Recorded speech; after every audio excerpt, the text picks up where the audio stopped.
नमस्कार दोस्तों, स्वागत है आपका एग्री उड़ान के यूट्यूब चैनल पर। आज के इस वीडियो में हम जेट का एक previous year question paper solve करेंगे। यह पेपर सन 2014 का है और इस प्रश्न पत्र में हम आपको कृषि विज्ञान के सभी प्रश्न सॉल्व करवाएंगे। जो बच्चे जेट एग्ज़ाम की तैयारी कर रहे हैं उन सभी बच्चों के लिए यह पेपर बहुत ही इम्पॉर्टेंट है। और इसके साथ साथ में जो बच्चे ICAR, BHU, यूपी कैटेट या किसी अन्य स्टेट एग्रीकल्चर यूनिवर्सिटी की अगर तैयारी कर रहे हैं उन सभी बच्चों के लिए यह पेपर बहुत ही इम्पॉर्टेंट है। क्योंकि जितने भी एंट्रेंस एग्ज़ाम रहते हैं जो UG के लिए आप देंगे उसमें जो कृषि विज्ञान का जो सिलेबस रहता है थोड़ा बहुत चेंज होता है। इसके अलावा जो क्वेश्चन का लेवल रहता है वो लगभग सब में समान ही रहता है। तो आप सभी लोग इसको अच्छी तरीके से सॉल्व कर सकते हैं। देखते हैं इस प्रश्न पत्र में किस प्रकार के प्रश्न पूछे गए हैं। तो पहला यहाँ पे क्वेश्चन पूछा गया है, राष्ट्रीय बीज अधिनियम किस वर्ष में घोषित किया गया। तो यहाँ जो राष्ट्रीय बीज अधिनियम की बात की जा रही है तो ये थोड़ा सा रॉन्ग होता है, ऐसे नहीं होता है। एक्चुअल में जो एक होता है NSC, आप अच्छे से समझ लेंगे, हमने आपको बताया। एक होता है NSC जिसको बोलते हैं नेशनल सीड कॉर्पोरेशन, ठीक है। इसका जो इस्टेब्लिशमेंट ईयर है, मतलब इसका ये जो बना था वो बना था 1963 में, ठीक है। NSC की हमने बात की। इसके अलावा एक होता है सीड एक्ट जिसको इंडियन सीड एक्ट या फिर सीड एक्ट ही कहते हैं। बीज अधिनियम जो होता है 1966 में बना था। सीड एक्ट की हम बात करें तो 1966 में। इसके अलावा एक होता है राष्ट्रीय बीज नीति जो कि 18 जून 2002 में बनी थी। राष्ट्रीय बीज नीति हम बात कर रहे हैं, राष्ट्रीय बीज नीति की बात हम कर रहे हैं, ठीक है। ये 2002 में बनी थी। अच्छा, अब अकॉर्डिंग टू क्वेश्चन हम इसका जो करेक्ट आंसर करेंगे वो 2002 में करेंगे, क्योंकि यहाँ पे पूछा जा रहा है राष्ट्रीय बीज नीति की ही हम बात करेंगे। बाकी जो भी पूछा जाता है आप इसको नीति करके चेंज कर दीजिए, ठीक है। नेक्स्ट क्वेश्चन है, एक मानव शक्ति कितने अश्वत्थ के बराबर होती है। तो वो हो जाएगा 0.1 अश्वत्थ। करेक्ट आंसर यहाँ पे पहला हो जाएगा। नेक्स्ट क्वेश्चन है क्वेश्चन नंबर 3, एनीमोमीटर द्वारा क्या मापा जाता है। जो एनीमोमीटर है हम आपको बता चुके हैं पहले भी, उसके द्वारा हम वायु की गति मापते हैं, ठीक है। करेक्ट आंसर यहाँ पे हो जाएगा दूसरा। इसके अलावा जो वायु दाब है वो बैरोमीटर द्वारा ज्ञात करते हैं।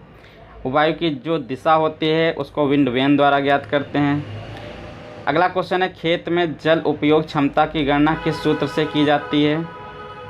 तो इसका जो करेक्ट आंसर होगा वो आर्थिक उपज बटे जल उपयोग होगा। मतलब जितनी हमें उपज मिलेगी उसमें हमने कितना जल यूज किया था। जितना जल यूज करेंगे वो नीचे रखेंगे, ठीक है, बटे में रखेंगे यूँ।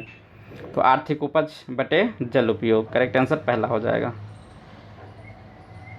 अगला क्वेश्चन है, SRI तकनीकी कौन सी फसल में इस्तेमाल की जाती है। इसको बोलते हैं सिस्टम ऑफ राइस इंटेंसिफिकेशन, जो कि धान में यूज की जाती है। अगला क्वेश्चन है, फूल गोभी में मॉलिब्डेनम की कमी किस तरह की विकृति पैदा करती है। तो मॉलिब्डेनम की कमी से हुप्टेल एक रोग हो जाता है फूल गोभी में। करेक्ट आंसर इसका हो जाएगा पहला।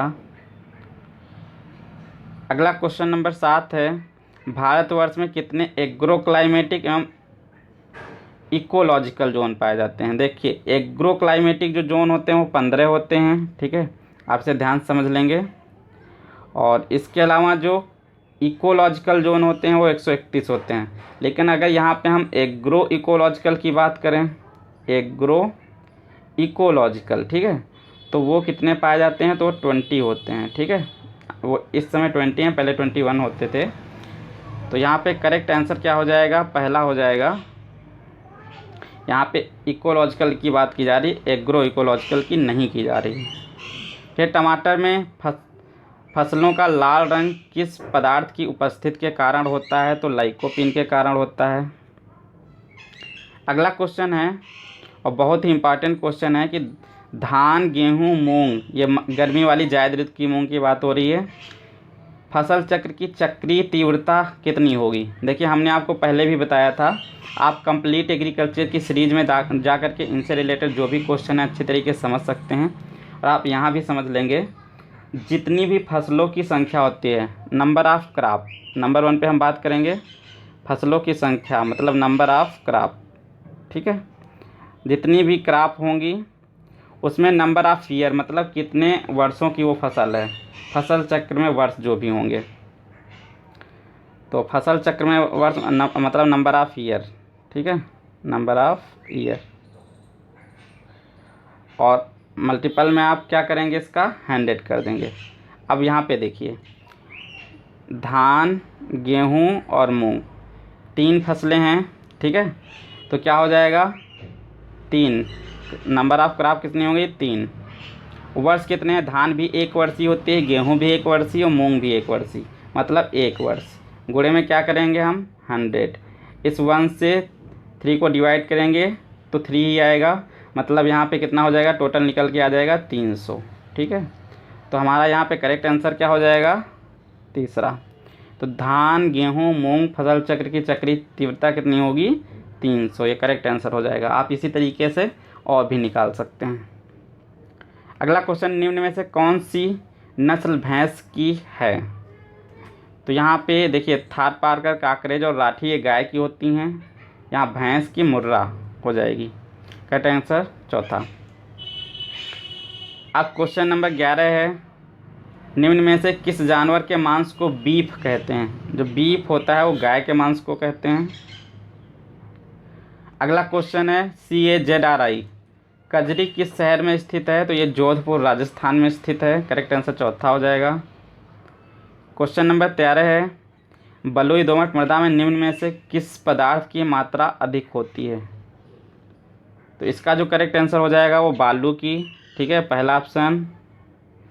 अगला क्वेश्चन, निम्न में से कौन सा वृक्ष पाले के प्रति अधिक संवेदनशील है, मतलब जो भी मतलब पाले को कम सहन कर सकता है।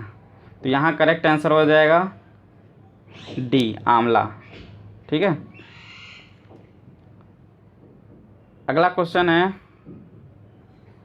निम्न में से किस पोषक तत्व को अल्ट्रा माइक्रो न्यूट्रिएंट कहते हैं। तो अल्ट्रा माइक्रो जो न्यूट्रिएंट होता है वो होता है मॉलिब्डेनम, करेक्ट आंसर यहाँ हो जाएगा तीसरा। नेक्स्ट क्वेश्चन है, निम्न में से कौन सा 2:1 प्रकार का क्ले मिनरल नहीं है। यहाँ पे नहीं की बात की जा रही है, तो करेक्ट आंसर इसका हो जाएगा दूसरा, केओलिनाइट। जो मोंटमोलोनाइट ये सभी हैं 2:1 के होते हैं, बाकी केओलिनाइट जो होता है ये 1:1 का होता है, ठीक है, 1:1 का होता है। फिर निम्न में से किस तत्व को 17वें आवश्यक पोषक तत्व के रूप में जोड़ा गया। तो ये हो जाएगा 17वां, या यूँ पूछ दिया जाता है कि 17वां आवश्यक पोषक तत्व कौन सा है, तो निकिल होता है, इस तरीके से भी पूछ सकते हैं। अगला क्वेश्चन, निम्न में से किस किस्म की मृदा में बड़े पोर स्पोर पाए जाते हैं। तो इसका जो करेक्ट आंसर होगा वो हो जाएगा बलुई, करेक्ट आंसर दूसरा। अगला क्वेश्चन, निम्न में से सबसे अपक्षय प्रतिरोधी मिनरल कौन सा है। तो यहाँ करेक्ट आंसर हो जाएगा क्वार्टज। नेक्स्ट क्वेश्चन है, निम्न में से पोटास का अच्छा स्रोत कौन सा है। तो यहाँ करेक्ट आंसर हो जाएगा flies, D option. Next question है, निम्न में से कौन सा मृदा आधार भारत में सबसे ज़्यादा क्षेत्र में पाया जाता है। तो यहाँ करेक्ट आंसर हो जाएगा इंसेप्टिसोल्स, ठीक है, जो कि ये जो गढ़ होता है जलोढ़ मृदा का होता है, और ये जो एंटीसोल होता है ये भी जलोढ़ मृदा का होता है, लेकिन ये नवीनतम होता है। तो यहाँ पे हम अकॉर्डिंग टू ऑप्शन अब दोनों दे रखे हैं, तो यहाँ पे पहला ही मानेंगे इंसेप्टिसोल, ठीक है। और जो जलोढ़ मृदाएँ होती हैं इनका लगभग वही 113 मिलियन हेक्टेयर क्षेत्रफल है। और सबसे ज़्यादा ये भी पूछा जाता है कि जलोढ़ मृदाएँ कहाँ पाई जाती हैं। तो यूपी में पाई जाती हैं, उत्तर प्रदेश में, इसके बाद हरियाणा का नंबर आता है। अगला क्वेश्चन है क्वेश्चन नंबर 22, करण 3 किस फसल की किस्म है। तो ये जो करण 3 है ये जौ की किस्म है। नेक्स्ट है, निम्न में से कौन सी किस्म ग्वार फसल की है। तो यहाँ करेक्ट आंसर हो जाएगा RGC 936, और ये सन 2013 में पूछी जा चुकी है। ठीक है, इसके अलावा अगला क्वेश्चन है, निम्न में से किस फसल के चारे की प्रारंभिक वृद्धि अवस्था में एससीएन की मात्रा अधिकतम होती है? तो ज्वार में सबसे ज़्यादा, मतलब वही जो नी स्टेज होती है, घुटनों के बराबर जब ज्वार आ जाती है उस समय एससीएन की मात्रा बहुत पाई जाती है। अगला क्वेश्चन है, डाई अमोनियम फास्फेट नाइट्रोजन एवं फास्फोरस की मात्रा कितनी पाई जाती है? तो अकॉर्डिंग टू ऑप्शन यहाँ पे पहला ऑप्शन करेक्ट हो जाएगा, जिसमें 18% नाइट्रोजन और 46% क्या हो जाएगा, फास्फोरस पाई जाती है। लेकिन यहाँ पे 48 दे रखा है, यहाँ पे 46% पाई जाती है, ध्यान रखेंगे इसको। फिर पेगिंग अवस्था किस फसल में पाई जाती है? जो पेगिंग होती है वो मूंगफली से संबंधित होती है। हमने आपको मूंगफली में पढ़ाया भी था कि ये बहुत ही इंपॉर्टेंट क्वेश्चन है, ज़्यादातर इसी तरीके से पूछा जाता है, पेगिंग अवस्था किससे संबंधित होती है बस। अगला क्वेश्चन है, बीकानेर क्षेत्र निम्न में से किस जोन में आता है? तो जो बीकानेर क्षेत्र है वो आ जाता है जोन, मतलब तीसरा करेक्ट आंसर हो जाएगा, फर्स्ट सी। अगला क्वेश्चन है, निम्न में से कौन सा पेड़ राजस्थान का कल्पवृक्ष कहलाता है? तो यहाँ पे हो जाएगा खेजड़ी। ठीक है, अगला क्वेश्चन है, निम्न में से किसे कास्टिक सोडा कहते हैं? तो इसका करेक्ट आंसर हो जाएगा पहला। अगला क्वेश्चन है, नाइट्रोजन पौधे द्वारा निम्न में से किस रूप में लिया जाता है? तो ये अमोनियम और नाइट्रेट दोनों फॉर्म में लिया जाता है, करेक्ट आंसर यहाँ पे हो जाएगा पहला। अगला क्वेश्चन है, निम्न में से कौन सा उर्वरक एमाइड एवं कार्बनिक उर्वरक के रूप में जाना जाता है? तो इसका करेक्ट आंसर हो जाएगा यूरिया, मतलब तीसरा ऑप्शन। इसी को कार्बनिक उर्वरक के रूप में जानते हैं या एमाइड उर्वरक के रूप में जानते हैं। ये बहुत ही इंपॉर्टेंट क्वेश्चन है, बहुत ज़्यादा पूछा जाता है एग्जाम में, तो इसको आप अच्छे से ध्यान रखेंगे। एमाइड उर्वरक भी ध्यान रखेंगे, कार्बनिक उर्वरक भी ध्यान रखेंगे, कुछ भी वहाँ पूछ सकता है। अगला क्वेश्चन है, मौसमी परिवर्तनों का अध्ययन कहलाता है? तो यहाँ करेक्ट आंसर हो जाएगा मौसम विज्ञान। अगला क्वेश्चन है, फली वाले पौधों में वातावरणीय नाइट्रोजन स्थिरीकरण किस बैक्टीरिया द्वारा किया जाता है? यहाँ करेक्ट आंसर हो जाएगा राइजोबियम बैक्टीरिया द्वारा। ठीक है, राइजोबियम जेनेरा के जितने भी बैक्टीरिया होते हैं, यही ज़्यादातर जो दलहनी फसलें होती हैं उनमें कार्य करते हैं। अगला क्वेश्चन है, ओरो बैंक की निम्न में से किस फसल से संबंधित है? तो ओरो बैंक की जो होता है वो सरसों से संबंधित होता है, यहाँ पे करेक्ट आंसर दूसरा हो जाएगा। अच्छा, ये जो ओरो बैंक की जो होता है ये टोटल रूट पैरासाइट होता है, पूर्ण जड़ परजीवी होता है, पूछा जाता है। ये सरसों में भी यही लगता है। ठीक है, तो आप ध्यान रखेंगे, ओरो बैंक की सरसों और तंबाकू दोनों में लगता है, सरसों और तंबाकू दोनों में लगता है।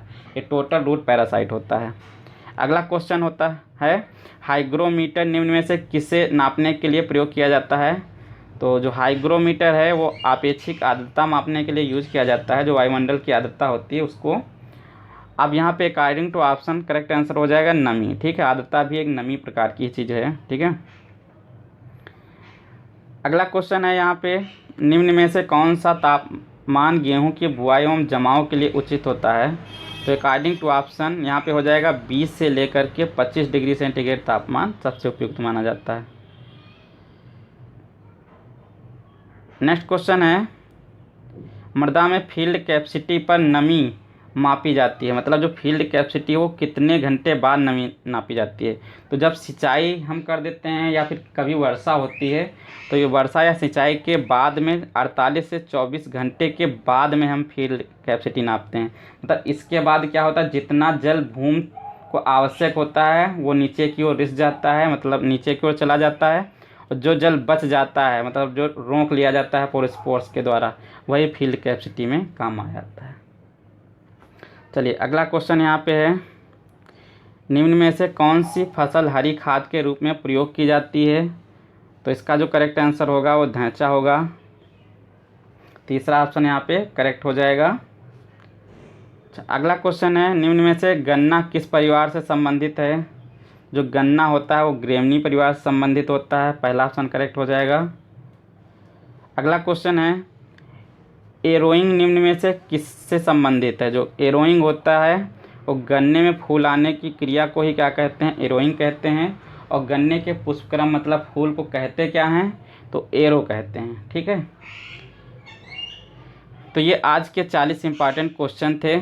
अच्छा, आपको हम कहना चाहेंगे कि जो भी बच्चे अभी जस्ट कोई भी एग्ज़ाम देंगे, एंट्रेंस एग्ज़ाम, उन सभी बच्चों के लिए है कि जितने भी प्रैक्टिस सेट हैं आप उन सभी प्रैक्टिस सेट को अच्छी तरीके से सॉल्व कर लीजिए, चाहे वो BHU के हों या फिर ICR के हों, जेट के हों या UP कैटेट के हों या किसी अन्य कृषि से संबंधित जो UG स्तर के एग्ज़ाम एंट्रेंस हैं, उनसे रिलेटेड जो भी प्रैक्टिस सेट आपको मिल जाते हैं उन सबको आप सॉल्व करते रहिए। क्योंकि इसमें आपको फ़ायदा है कि आपको क्या पता चल जाता है कि क्वेश्चन के स्तर क्या रहते हैं, मतलब क्या लेवल रहता है एग्ज़ाम में। इसके साथ साथ में आपको पता चलता है कि किस तरीके से क्वेश्चन पूछे जा रहे हैं एग्ज़ाम में। तो ये सब चीज़ें आपको पता चल जाती हैं, उसी के अकॉर्डिंग आप अपनी अच्छी तैयारी कर लीजिए, जिससे क्या होगा, जब भी आप एग्ज़ाम देने जाएंगे तो वहाँ पे आप बेस्ट कर पाएंगे, अच्छा स्कोर कर पाएंगे। तो आशा करते हैं कि आप इसी तरीके से अपनी तैयारी करेंगे। और इसके साथ साथ में अगर आपको मेरा वीडियो पसंद आया है तो अपने दोस्तों तक इस वीडियो को ज़्यादा से ज़्यादा शेयर करें। और अगर चैनल पर आप पहली बार विजिट कर रहे हैं तो प्लीज़ चैनल को सब्सक्राइब कर लें और पास में दे रखी बेल आइकन को भी प्रेस कर दें, जिससे हम कोई नया वीडियो अपलोड करते हैं उसकी जानकारी आपको टाइम टू टाइम मिलती रहे। आज के लिए इतना ही, मिलते हैं नेक्स्ट वीडियो में, तब तक के लिए धन्यवाद।